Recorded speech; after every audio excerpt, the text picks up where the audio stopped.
Au nom de 4FEM, je vous souhaite la bienvenue dans ce webinaire sur le calcul de vis sur la VDI 2230 dans NZIS Workbench. Mon nom est Vincent Constantin, je travaille chez 4FEM Suisse et je vais vous faire cette petite présentation. Peut-être avant de commencer dans le vif du sujet, j'aimerais bien vous présenter 4FEM brièvement. Parmi les participants, certains nous connaissent déjà depuis de nombreuses années, d'autres nous connaissent depuis un peu moins longtemps. Nous disons toujours que nous livrons des produits, les services et le savoir-faire pour garantir votre succès avec la simulation. Comment est-ce que nous le faisons? Nous sommes présents, très présents en Europe, notamment dans des pays francophones tels que la France, la Suisse romande, la Tunisie. Nous avons également des contacts avec 4FEM, avec d'autres bureaux de 4FEM, notamment en Allemagne, en Autriche et en Suisse allemande. Nous sommes plus de 500 employés dans le monde. Une entreprise familiale qui a été fondée en 1985, qui travaille et collabore très étroitement avec NZIS. Et durant ces plus de 30 ans, nous avions l'occasion de grandir petit à petit avec nos clients. Nous livrons des solutions logicielles telles qu'NZIS. NZIS, c'est le leader du marché des produits de simulation par élément fini. Donc d'avoir le meilleur software de simulation par élément fini est une chose. L'autre chose qui nous tient à cœur, c'est que vous puissiez en tirer le maximum d'avantages avec nos produits de simulation. Nous vous offrons également notre service, notre savoir-faire, notre support technique. Donc avec 4FEM, vous pouvez avoir d'une part des softwares, aussi un petit peu de hardware qui va avec, qui tourne de manière optimisée pour NZIS, ainsi que d'autres produits. Et question de service, savoir-faire, support technique. Notre but, c'est non seulement que vous employez notre software, mais que vous l'employez du mieux possible pour en tirer un maximum de bénéfices. Notre but, c'est également d'être relativement proche de nos clients. Nous pourrions effectivement avoir qu'une seule entité, qu'un seul bureau pour toute l'Europe. Ce n'était pas notre but. Ce qui nous tient à cœur, c'est de pouvoir vous accompagner tous les jours, d'avoir toujours une certaine proximité avec vous. Le thème aujourd'hui sera une extension 4FEM particulière, l'extension Bolt Assessment Inside NZIS pour le calcul de vis. Nous avons implémenté d'autres extensions chez 4FEM qui permettent de réduire le travail manuel que l'on a lorsqu'on prépare des simulations, lorsqu'on effectue certains types de calculs. Ça nous permet également d'élargir l'horizon d'NZIS, d'élargir la fonctionnalité dans le logiciel NZIS et au final d'avoir une meilleure standardisation qui va nous permettre d'avoir une meilleure qualité dans le calcul de nos résultats. Les différentes extensions que nous proposons, il y en a 8 qui sont actuellement sur le marché. Nous avons FKM Inside NZIS pour les calculs de résistance de pièces selon la consigne de calcul FKM, Electric Drive Acoustic pour le calcul de bruit de moteur électrique, Model Reduction Inside NZIS pour la simulation du système, et le VDI, la classe de température VDI pour les calculs de système thermique, calcul et validation des systèmes thermiques. Puis sont les 4 autres extensions, Bolt Assessment Inside NZIS, je vais vous la présenter plus en détail durant ce webinaire. Multimodal Inside NZIS pour le calcul de pièces injectées renforcées par des fibres. TriboX Inside NZIS qui sert à calculer des paliers hydrodynamiques. Et finalement BIM Inside NZIS pour l'intégration et la préparation de modèles 3D de bâtiments. Alors on entre dans le vif du sujet avec la présentation du calcul de vis selon la méthodologie VDI 2230 dans NZIS Workbench. Pour le calcul de vis, alors il y a plusieurs documents qui existent. Nous nous sommes appuyés sur la VDI 2230 qui est un peu à tort appelée une norme et en réalité plutôt une consigne de calcul, une méthodologie. Elle consiste en 2 parties et c'est ces 2 parties. On a la première partie qui permet de calculer des vis de manière analytique. Quand on prend une vis, on la sépare, on regarde de manière analytique quelles sont les différentes rigidités de la vis, des pièces qu'on a serrées entre elles. Et puis ensuite, on peut faire un calcul de vis pour dire si la vis va tenir ou non en service. Et puis on a la partie numéro 2 qui est arrivée quelques années plus tard, qui permet de faire des calculs de vis systématiques lorsqu'on a plusieurs vis dans un assemblage. Donc là, il y a différentes méthodes qui sont employées, il y a des méthodes analytiques, mais également une méthode qui se base sur la simulation par élément fini. Donc cette méthodologie VDI 2230 est une méthodologie largement reconnue en Europe, notamment les pays germanophones. Nous avons également quelques clients aux États-Unis qui travaillent selon cette consigne de calcul, selon cette méthodologie. Donc avec cette méthodologie, tant qu'on a des pièces relativement simples, c'est plutôt facile. Dès qu'on a des pièces qui sont serrées de manière excentrique ou chargées de manière excentrique, on va avoir un peu plus de difficulté à les calculer de manière analytique. Donc on a deux challenges avec cette méthodologie. Le premier, c'est d'appliquer la méthodologie de manière correcte. Et le deuxième, c'est de modéliser, d'avoir une modélisation qui soit le plus proche possible du cas de chargement réel.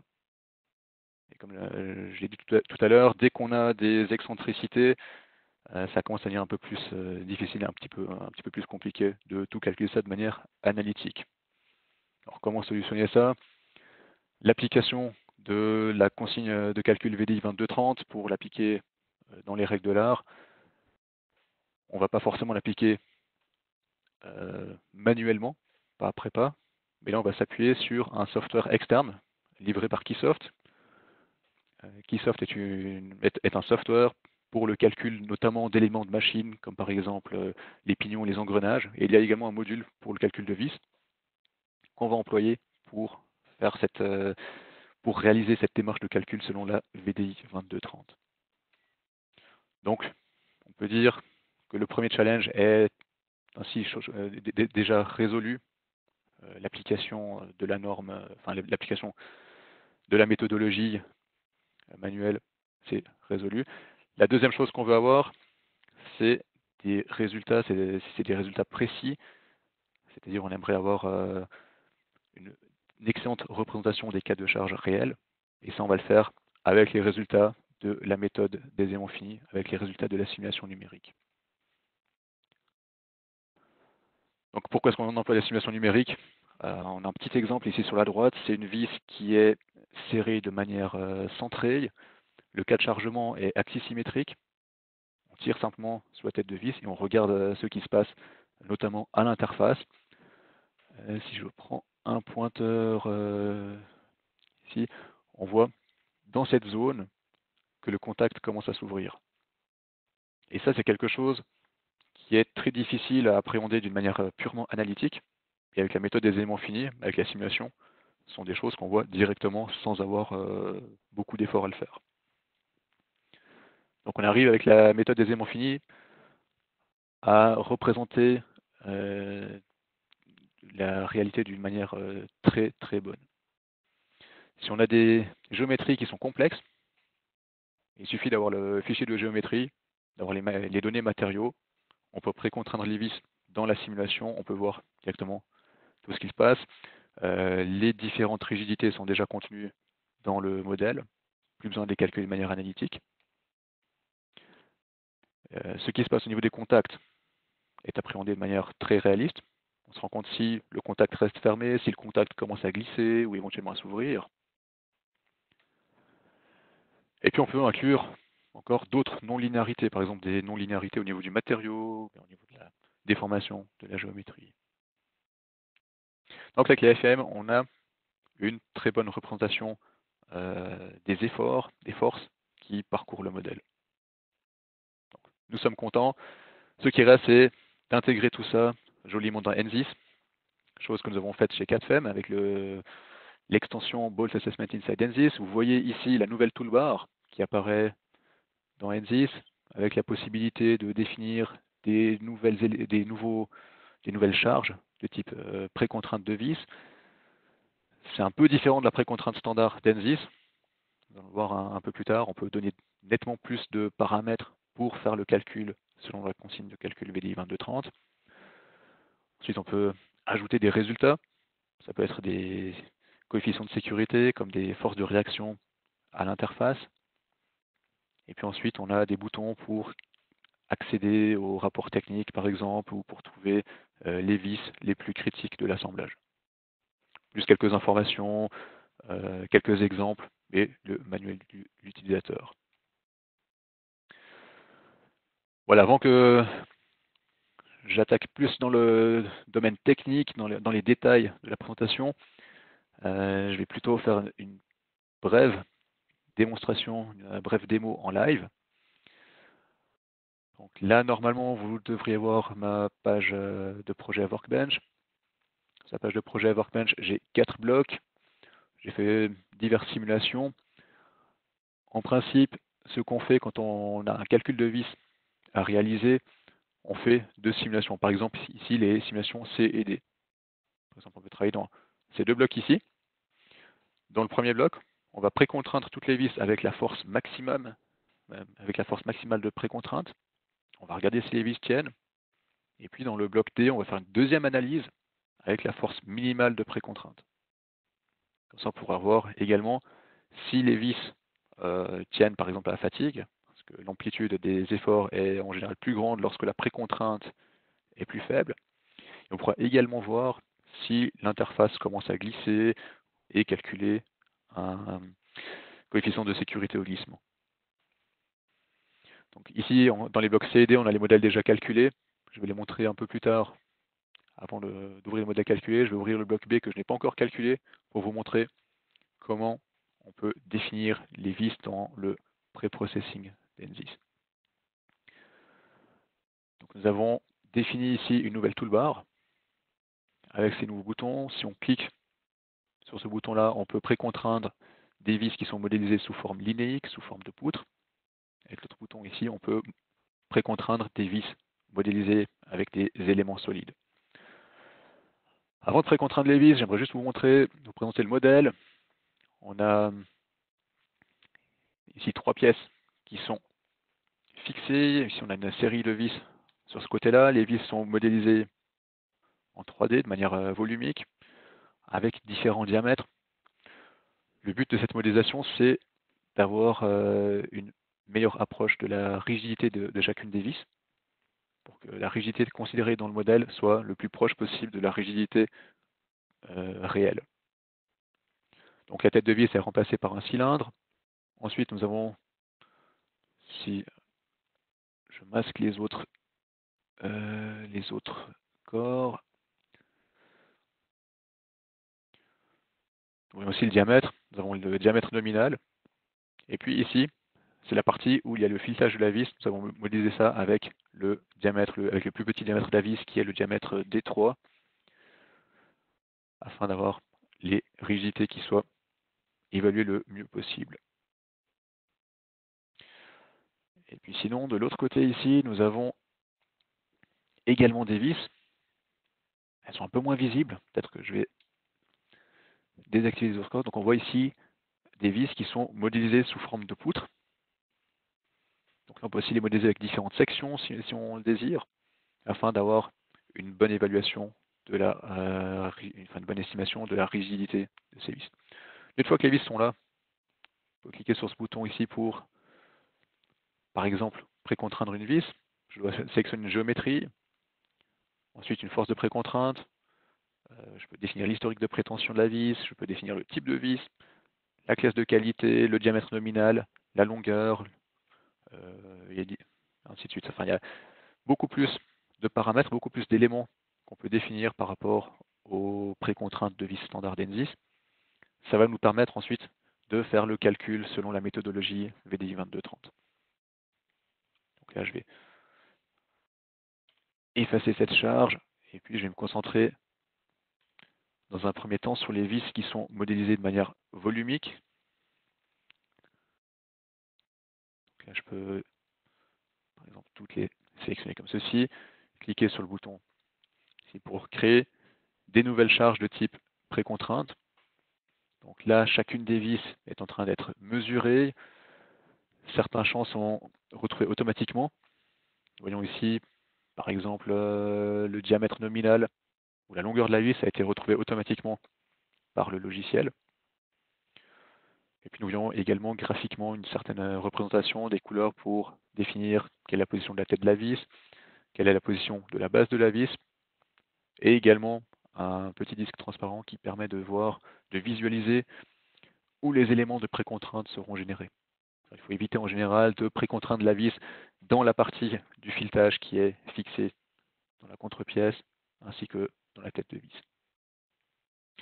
Voilà, toutes les vis sont sélectionnées. Je peux les sélectionner à leur tour dans l'arborescence. Et puis définir une force de précontrainte. Définir par exemple 29 600 newtons. Ce sera la force de précontrainte maximale que l'on peut lire par exemple à partir des tabelles de ces vis. L'historique de précontrainte, là on peut encore, on voit comment la simulation doit être définie. On a d'une manière standard un pas de temps pour la précontrainte de la vis, ensuite un autre pas de temps où on peut définir un certain un certain tassement. Ça c'est le tassement qui est lié aux rugosités qu'on a notamment à la tête de vis, qui au cours du temps se retrouve aplanie, ce qui provoque une perte de précontrainte. On peut le modéliser comme un allongement de la vis. C'est ce qu'on peut faire ici en entrant une valeur 0,011 mm. Cette valeur est dépendante également du nombre d'interfaces, d'interfaces, de la rugosité des pièces et du cas de type de chargement et du matériau notamment. Ensuite, le type de vis, on peut choisir ici par exemple les ISO 4014. La classe de qualité de la vis, on va laisser ici à 8.8. Le diamètre nominal a été reconnu correctement à 10 mm et la longueur de vis 40 mm, on peut laisser tel quel. On a un trou borgne. Ensuite, le standard pour le calcul du trou, pour le passage des vis à travers les pièces. Là, on va pouvoir mettre éventuellement sur médium. Ça va permettre ensuite de calculer notamment la pression sous la tête de vis. On pourra connaître les surfaces en contact à la tête de vis de manière encore plus précise que ce que l'utilisateur a modélisé dans l'AFE. Les différents coefficients de friction qu'on peut encore définir, une limite de pression pour la tête de vis, et puis ensuite, une fois que les vis sont complètement définies, on peut envoyer la simulation. Enfin, il faut encore définir le cas de charge. Ici, le cas de charge était déjà prédéfini. Voilà. Une fois que vous avez terminé la simulation, ou alors avant d'avoir démarré le calcul, on peut encore rajouter des résultats. Donc là, je peux rajouter par exemple un résultat pour les vis qui sont modélisées sous forme de solide. Le résultat ici, c'est un facteur de sécurité. Overall, c'est le plus petit facteur de sécurité calculé parmi les 4 facteurs de sécurité que nous voyons aussi. Yield point, c'est pour la sécurité quant au dépassement de la limite élastique de la vis, la pression sur la tête de vis, la sécurité à la fatigue et la sécurité au glissement. Donc là, je peux choisir ce que je veux. Si je veux aller un petit peu plus vite, nous avons également défini ici un bouton qui permet d'insérer en un clic tous les différents coefficients de sécurité. Alors là, maintenant, la première analyse est définie. Je peux faire exactement la même chose pour la deuxième analyse avec la précontrainte minimale. C'est une chose qui a été faite dans les deux blocs ici, dans le bloc C et D. Donc, je vais ouvrir maintenant ces deux blocs. Nous allons pouvoir regarder à quoi ressemblent les résultats. Donc, le calcul avec la force de précontrainte maximale.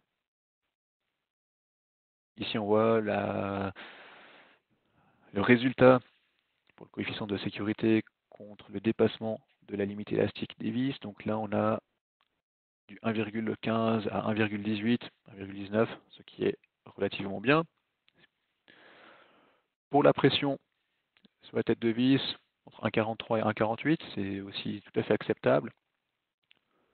Pour la fatigue, par contre, on voit qu'il y a des vis qui sont un petit peu limites. Là, on a choisi un cas de chargement maximum, et on fait un calcul de la fatigue pour 2 millions de cycles. C'est un petit peu léger quoi, comme construction. Donc là, on pourrait éventuellement passer à des vis d'une classe de qualité supérieure et mettre une force de précontrainte plus grande afin de mieux répartir les efforts et de limiter l'amplitude des contraintes à l'intérieur de la vis entre deux pas de temps. Puis sinon, là, on avait également évalué la sécurité au glissement. C'était avec la précontrainte maximale. C'est encore plus intéressant de regarder ce qui se passe avec la force de précontrainte minimale, où ici, on se rend compte qu'au niveau du glissement, on a plusieurs vis de ce côté-ci qui sont susceptibles de glisser.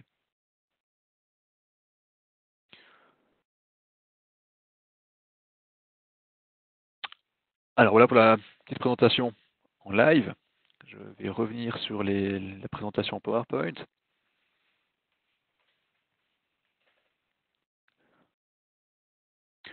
Ici, on a un petit résumé de ce que je viens de montrer. Donc, la préparation du modèle, l'ajout des charges de type vis, où on peut ajouter la classe de qualité de la vis, ainsi que le type de vis qu'on emploie.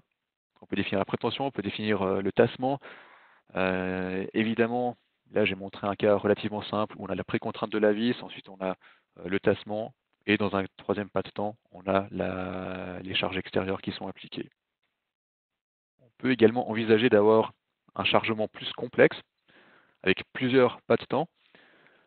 Là, on a un éditeur de scénario où on peut, par exemple, définir qu'une certaine vis n'est pas encore serrée dans le premier et deuxième pas de temps. Ensuite, dans le troisième pas de temps, on aura une précontrainte de 75 kN. Dans le quatrième pas de temps, nous avons un tassement de 11 microns. Et puis ensuite, nous avons des cas de chargement, avec certains cas de chargement qui doivent être combinés par paire pour calculer la sécurité à la fatigue. Et puis d'autres cas de chargement qui sont considérés comme cas de chargement uniques ou statiques. Donc là, on voit si je me déplace ici de ce côté, on peut cocher différentes options. Et typiquement, là, on a le pas de temps numéro 5, pas de temps numéro 6 et numéro 7 qui sont combinés, qui sont des pas de temps, j'ai envie de dire, pour les cas de charge standards en service. Et on aimerait bien savoir l'amplitude quelle est l'amplitude qui est la plus critique? Est-ce que c'est l'amplitude entre le pas de temps 5 et 6, ou 5 et 7, ou 6 et 7? Ça, on ne le sait en général pas avant la simulation. Ici, on peut simplement cocher les trois cases ici, et puis Bolt Assessment va définir automatiquement quelle est la combinaison de pas de temps la plus critique. C'est ce que nous avons ici comme question. Pour l'évaluation des résultats, une fois que les résultats sont calculés, on peut insérer des objets de type résultat, Bolt Assessment, par exemple ici pour le sliding, pour la sécurité au glissement. On peut adapter l'échelle, on peut également ouvrir une tabelle qui résume les différents résultats, qui résume les différents coefficients de sécurité qui ont été calculés, et qui permet également de générer un rapport de calcul pour les pas de temps voulus. Donc on voit ici un exemple. Le rapport de calcul est généré par Keysoft, que nous employons pour faire l'évaluation selon la VDI 2230. Et dans ce rapport, nous voyons différentes valeurs, par exemple ici les valeurs des contraintes équivalentes qui sont dans le modèle, les contraintes qui sont permises, et ainsi que les différents coefficients de sécurité, SF, SD, SP, SG, qui sont les coefficients qu'on a pu voir dans la petite démonstration que je viens de vous faire. Alors, quelques nouveautés pour Bolt Assessment Inside NZIS, les nouveautés pour la nouvelle version d'NZIS 2020 R1. On a intégré la nouvelle version de Keysoft. On a simplifié le système de licence. Et sinon, la nouveauté qui me plaît le plus, on a intégré le calcul de vis qui sont modélisés avec des poutres. L'avantage de modéliser des vis avec des poutres, c'est qu'on réduit drastiquement le nombre de degrés de liberté, on réduit drastiquement le nombre de nœuds, d'éléments et donc de nœuds dans le modèle. On voit ici le petit exemple. ce modèle, on l'a calculé une fois avec des vis modélisées en volumique, une fois avec des vis modélisées avec des éléments de poutre. On se rend compte, en volumique, on avait besoin de 3 heures, enfin sur ma machine, on avait besoin de 3 heures pour que ça calcule. Et lorsqu'on est passé avec des poutres, en une demi-heure, c'était réglé. Donc on a un gain de temps qui est relativement grand dès qu'on a plusieurs vis dans un modèle. Donc pour cette modélisation selon les poutres, ici on voit la différence, on a le module standard pour les poutres, pour les vis modélisées en 3D, en volume, et puis la classe de modèle numéro 2 pour les vis qui sont modélisées avec des poutres.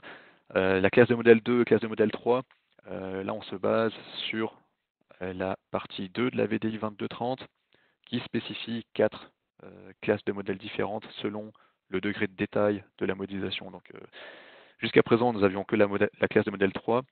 Là, nous sommes passés à la classe de modèle 2. Nous avons investi relativement beaucoup de temps, beaucoup d'heures et de jours, voire de semaines pour implémenter ce nouveau module. Et comme nous ne voulions pas donner plus de frais aux clients actuels, en achetant ce module supplémentaire, nous proposons pour les clients actuels, jusqu'à la fin du mois de juin, de faire un upgrade sur la classe de modèle 2, donc pour le calcul de poutres, qui est fait de manière gratuite.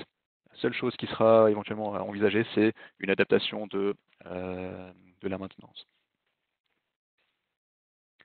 Donc là, il ne faut pas vous gêner de nous contacter rapidement pour ceux que ça intéresse de passer à la classe de modèle numéro 2 avec les poutres. Sinon, comme autre petite information, dans ce webinaire, il dure malheureusement qu'une heure, donc on ne peut pas montrer tous les détails du calcul de vis. Pour ceux que ça intéresse d'approfondir leurs connaissances, nous proposons toujours des cours, des formations. Nous avons une formation sur le calcul de vis selon la méthodologie VDI 2230. Ça dure 3 jours. Vous pouvez participer. L'avantage que vous avez en participant à ce cours, vous recevez un exemplaire de la VDI 2230 et vous recevez également une licence commerciale de 3 mois pour le Bolt Assessment Inside ANSYS. Donc ce n'est pas une licence de test, vous avez le droit de l'employer commercialement pour vos projets durant 3 mois. Donc pour ceux que ça intéresse, je vous invite à regarder sur le site web les détails de ces rendez-vous. Si vous ne trouvez pas de rendez-vous qui correspondent à votre calendrier, vous pouvez toujours nous contacter. On peut toujours un peu organiser quelques sessions supplémentaires. Alors en résumé, avec le Bolt Assessment Inside ANSYS, on combine les avantages du savoir-faire de la VDI 2230, cette méthodologie qui permet de calculer efficacement les vis. On combine également la base de données de Keysoft, qui nous aide pour le calcul de vis, ainsi que les résultats réalistes de la simulation par élément fini. Ce qui vous donne les avantages suivants, vous n'avez plus besoin de transférer manuellement les données, que ce soit les forces de réaction, les moments de réaction que vous mesurez dans le modèle, jusque dans une feuille Excel ou dans un autre endroit. Tout est effectué directement dans ANSYS, vous avez les résultats directement dans l'interface graphique. Vous pouvez reproduire les cas de charge réels. Et si vous avez des scénarios qui sont complexes, non linéaires, la simulation par élément fini permet de réaliser de nombreuses choses dans ce sens. Également la géométrie,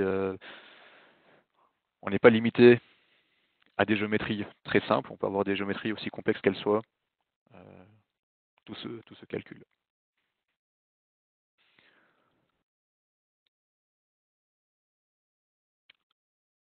Alors peut-être quelques informations maintenant et ensuite nous passerons à la séance de questions-réponses. Pour ceux que ça intéresse d'avoir une version de test, d'avoir une version d'essai, vous pouvez toujours nous contacter.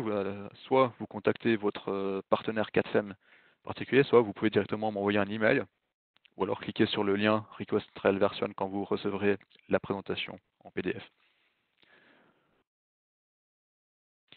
Ici, une information un peu plus générale, avec ces temps de crise liés avec le virus Corona, ça nous tient toujours très à cœur de donner des formations, d'être en contact avec nos clients, avec les utilisateurs d'ANSYS.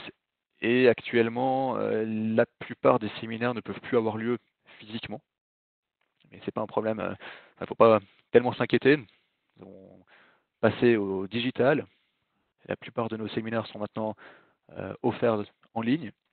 Donc, il vous suffit de vous inscrire. Enfin, si vous souhaitez inscrire un séminaire, il aura lieu en ligne. Et les premiers retours qu'on a, c'est que ça se passe vraiment très bien. Donc, n'hésitez pas à vous inscrire, à profiter de ce temps si vous êtes confiné, si vous ennuyez un peu, pour suivre les séminaires 4FEM. Voilà, je vous remercie pour votre attention et je vais passer à la séance questions-réponses. Donc, vous pouvez poser les questions-réponses dans le chat ou en bas dans le secteur Q&A.